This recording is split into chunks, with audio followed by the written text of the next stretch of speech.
everyone, welcome back to Sunday Live Chain. Thank you so much guys for tuning in. I'm here to update you of what is going to happen on the river from the 12th to the 16th of September 2022 on Monday. Nomonde'S plan pen out but not without leaving her scared. Mlilo and Kanyiso finally managed to do something because he hasn't been able to do while Cobra's wife surprised him on Tuesday.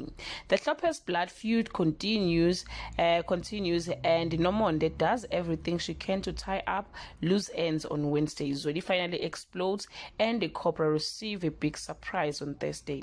Zoli breaks his own rule to save himself. Nomafo traveled down memory lane and luck is not on the Mokwena side on Friday. Lindiwe delivers some devastating news to her family and Nomafo is unaware of the snake in her midst, while Angelina does the unthinkable. Guys, this is all I have for today. You can leave your comment below and share your opinion.